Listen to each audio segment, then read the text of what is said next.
29 दिसंबर 2024 को दक्षिण कोरिया के मुआन अंतर्राष्ट्रीय हवाई अड्डे पर एक दुखद विमान दुर्घटना घटी। जेजू एयर फ्लाइट 7C2216 लैंडिंग के प्रयास में दुर्घटनाग्रस्त हो गया, जिससे 179 यात्रियों और चालक दल के सदस्य अपनी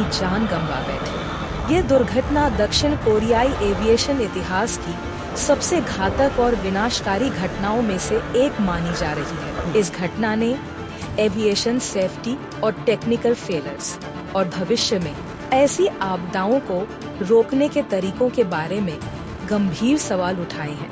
इस वीडियो में हम इस दुर्घटना के घटनाक्रम, कारणों, पीड़ितों पर प्रभाव और बाद की जांच को विस्तार से जानेंगे। इसके अतिरिक्त हम इस दुखद घटना से सीखी गई महत्वपूर्ण बातें और एविएशन इंडस्ट्री के लिए उठाए गए निवारक उपायों पर भी चर्चा करेंगे, ताकि भविष्य में ऐसी ट्रेजेडीज को रोका जा सके। ये जेजू एयर फ्लाइट 7C2216 की एक सामान्य घरेलू उड़ान थी, जो जेजू अंतर्राष्ट्रीय हवाई अड्डे से मुआन अंतर्राष्ट्रीय हवाई अड्डे के लिए निर्धारित थी। बोइंग 737-800 जिसमें 189 यात्रियों के बैठने की क्षमता थी, पर 181 लोग सवार थे, जिनमें यात्री और चालक दल के सदस्य शामिल थे।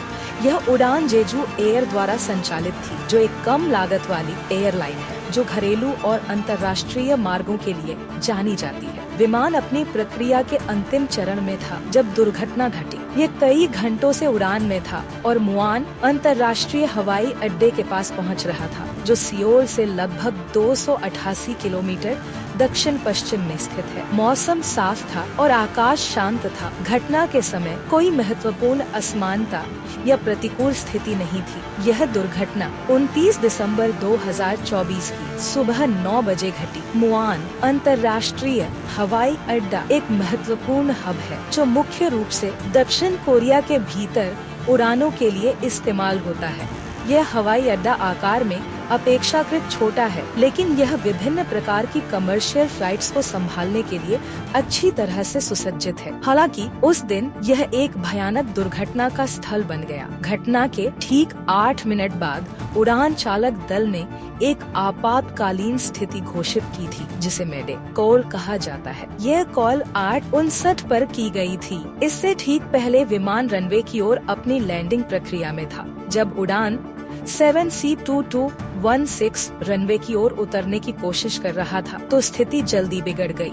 लैंडिंग से ठीक पहले विमान में एक महत्वपूर्ण तकनीकी विफलता हुई।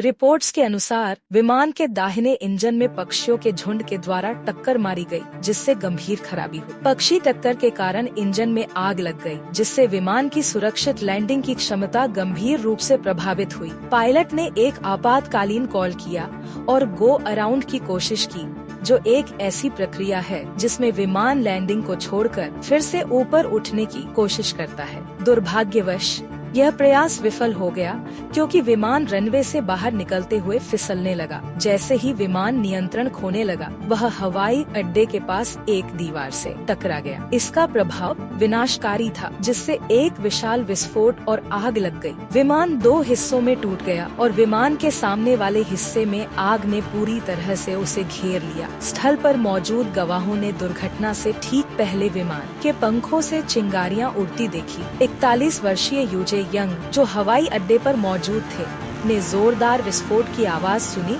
और फिर एक विशाल आग को देखा। एक अन्य गवाह 70 वर्षीय किम यंग चोल ने विमान से धुआं निकलते देखा जब वह रनवे पर रुक गया। जलते हुए मलबे को देखकर कई लोग शॉक में थे, क्योंकि यह हवाई यात्रा के खतरों की एक भयावह याद दिलाता था। 181 सवारों में से जीवित बचे व्यक्ति और एक एयर होस्टेस दुर्घटना के अंतिम क्षणों में विमान के पिछले हिस्से निकलने में सफल हुए। उन्होंने अपने अनुभव को एक बुरे सपने जैसा बताया, जिसमें आग, धुआं और यात्रियों की चीखें सुनाई दे रही थी। वह आपातकालीन द्वार से बाहर निकलने में सफल रही और बाद में इस दुर्घटना से बचने वाले व्यक्तियों की कहानियाँ दिल दहला देने वाली है, जो यह दर्शाती है कि कितनी भी कठिन परिस्थितियों में कुछ लोगों की सहन शक्ति चमक सकती है। दुर्घटना का एक प्रमुख कारण पक्षी टक्कर था, जो दुर्घटना के ठीक पहले हुई। पक्षी टक्कर एक सामान्य लेकिन खतरनाक घटना है। पक्षी विमान के इंजन और अन्य महत्वपूर्ण प्रणालियों को गंभीर नुकसान पहुंचा सकते हैं। इस मामले में बोइंग 737-800 के दाहिने इंजन में पक्षियों के झुंड की टक्कर ने आग का कारण बना दिया। पक्षी टक्कर पिछले वर्षों में कई दुर्घटनाओं का कारण बन चुकी है और ये घटना यह दर्शाती है कि हवाई अड्डों के पास पक्षियों की गतिविधि से संबंधित खतरों को पूरी तरह से नियंत्रित करना मुश्किल है। हालांकि हवाई अड्डे इस खतरे को कम करने के प्रयास करते हैं, लेकिन पक्षियों की असमर्थता और विमान इंजनों के प्रति उनकी संवेदनशीलता हमेशा चिंता का कारण बनी रहती है। दुर्घटना में एक और महत्वपूर्ण कारक विमान के लैंडिंग गियर का खराब होना था। पायलट ने रिपोर्ट किया कि सामने वाला लैंडिंग गियर ठीक से काम नहीं कर रहा है, जिससे लैंडिंग के प्रयास के दौरान विमान को नियंत्रित करना बहुत मुश्किल हो गया।